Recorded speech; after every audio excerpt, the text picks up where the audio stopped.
All right, boys, this is going to be a major issue because we have yet another studio that is tied to Sony somehow, some way, that is experiencing massive layoffs. And we're not talking about 10, 20, 30, 40 people. We're talking about over 100 people. Around 120 people have been let go from the studio known as People Can Fly. And they've also suspended two major projects amid these layoffs as things continue to get worse for this studio. This was a studio that was developing an unknown IP for Sony. They got contracted to do this, and now that they're announcing all of these layoffs, people are starting to wonder, is that unknown IP that was for Sony ever going to come out, or is it going to be dead in the water? So special shout out to all of you 89,200 awesome people that decided to subscribe to this channel, and the over 50% of you that are not subscribed. Consider hitting that subscribe button today. I would greatly appreciate it. So let's talk about the entire situation regarding People Can Fly. So again, this studio is now experiencing layoffs. They suspended two major projects, and they're experiencing over 100 layoffs currently to their studio. They made an announcement recently talking about the suspension of Project Gemini and Project Bifrost. In the news posted online today, the studio also revealed that teams would be scaling down, which means that layoffs are imminent. This is the third major project People Can Fly has canceled in just over 1 year alone, and the second round of layoffs in just 6 months. This studio is hemorrhaging right now, like a lot of these studios are. It's 2025, ladies and gentlemen. I'm losing track over how many studios and how many layoffs we are seeing on a daily basis. It is wild out there. We just made a video recently and talking about on a live stream about the ukulele developer that was an indie developer that was somehow surviving on a video game that had a concurrent player base of 200. They survived for the last 6 years, even though they said they were hemorrhaging money, and suddenly magically in 2025 they start letting people go, and they're most likely going to shut down, right? This seems to be happening in 2025. Gee, why? I wonder why that is. Again, I'll keep bringing it up because I really don't care. At the end of the day, we need some answers. How the hell were all these studios able to survive the last few years, hemorrhaging the same way they're hemorrhaging now, and all of a sudden 2025 arrives and suddenly they just can't do it anymore? It's a very interesting thing. But most recently, it was announced that People Can Fly is co-developing the upcoming Gears of War E-Day, which was the only positive topic to come out of the studio in recent months. Well, I'll say this, if you're a Gears of War fan, I would highly doubt that that game's ever actually going to come out, considering what's going on with this studio. It's a sad thing to say, but that's most likely what's going to happen. So then it says, in the statement published on social media, the People Can Fly CEO, Sebastian Wachowski, explained the following.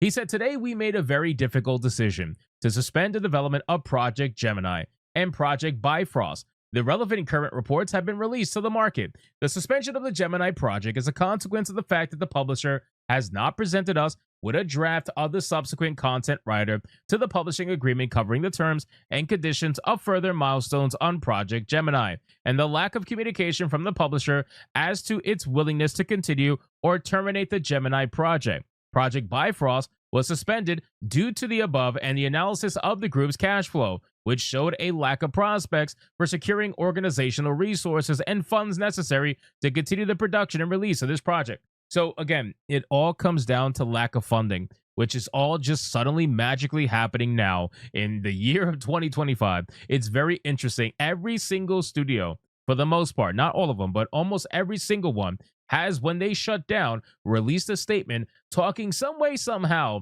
about lack of funding. And it's all happening now. It's all happening all of a sudden.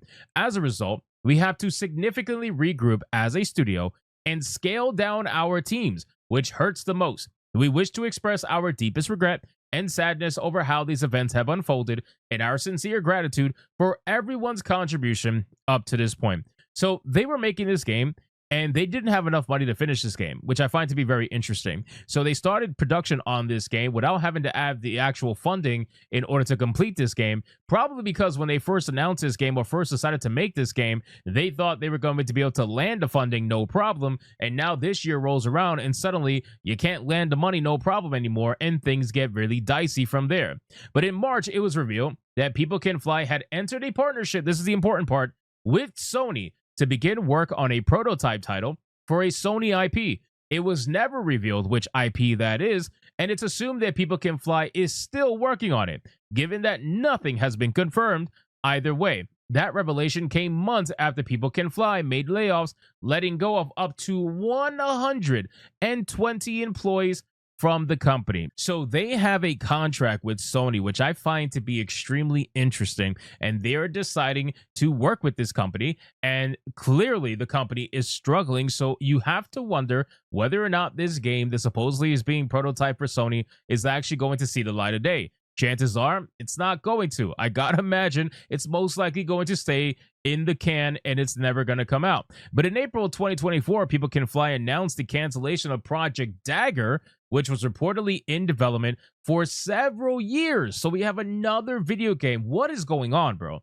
What is going on? I need someone to seriously just sit down and have this conversation with me so I can vent.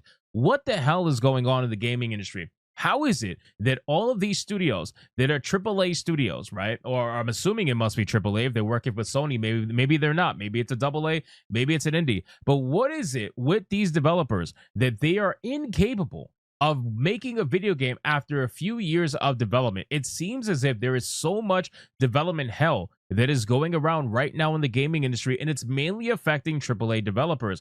You have a game like Wonder Woman that was in development for 3 years, canceled, right? Over $100 million spent and canceled. You have a game like Black Panther, right? Wakanda Never at this point. That video game was being worked on for 4 years, over $100 million spent, canceled, nothing to show for it. You have a game like Expedition 33 that was worked on for about 4 years with a budget that is rumored to be $10 to $15 million, and it's one of the biggest hits out there by far, and it actually released. So what is going on with these AAA studios that they cannot get their crap together, and they're getting felted right now by other studios that are much smaller, that are way more creative and are way more passionate overall with their products? It's insane, man. It's insane. So at this point, I think it's pretty safe to say that the games that they are canceling, or I should say, let me rephrase, suspending, the games that are suspended right now, which are Project Gemini and Project Bifrost, I don't think these games are going to see the light of day. If they're not getting communication from the publisher, something clearly must be wrong, right? Whether something is wrong with the video game and the publisher doesn't see any faith in it, or something is wrong with the publisher and maybe the publisher is experiencing problems of their own. Maybe they're experiencing layoffs. I really don't know. At the end of the day, this is a huge issue that is going on with this particular studio and in the gaming industry as a whole, and it's going to continue to go on so long as people start not realizing that eventually reality is going to come set in. And this is where we are. This is where we are. Reality has absolutely set in. We have a website here that we use to track all of the layoffs that are going on right now in the year 2025, and it was updated very recently. As you can see, People Can Fly was updated and added as of today to, the filming of this video, but they didn't name how many people actually got fired. They even put Platonic, which again is a ukulele developer that doesn't want to tell you how many people they actually fired. Cliffhanger Games is on here, Wooga, Uncap Game, Mainframe Industries, Electronic Arts, Respawn Entertainment. The list goes on and on. The amount of layoffs is much higher than 2,200 because a lot of these don't actually tell you how many people were laid off because the company doesn't want to tell you. They don't want anybody to know. So these question marks can 100% inflate this number, and the real number is probably much higher than that 2,200 on this particular list. So it keeps happening. The hemorrhaging keeps happening. The gaming industry keeps bleeding from within, and they are trying to stop it as much as they can. Indie developers and AA developers are eating very well right now, and they're eating the lunch of people that were very lazy. They were very complacent. The AAA industry thought they could do no wrong. Once 2020 hit and they saw the rise in their profits to exponential levels, they thought they could take advantage of everybody at this point and continue to do so with no issues whatsoever. Well, now you're realizing that's not true. Now you're realizing that you got to eventually handle this, and it's being forced upon you whether you like it or not. So you guys can let me know in the comments down below, were you looking forward to video games being made by this studio? Did you even know who this studio was before I even made a video? Are you excited for any games that are upcoming right now that are coming out from potentially problematic studios? And are you concerned if they're even going to come see the light of day? You can let me know in the comments down below, but ultimately you guys know where I stand on this. Special shout out to all of the Bigot Army members that decided to hit that join button and become a member of this channel. Thank you so much. I greatly appreciate all 1,600 plus of you. And if you are not a member of this channel, consider hitting that join button today. I would greatly appreciate it. Thank you guys so much for watching this video, and I will see you on the next one. Hypnotic out.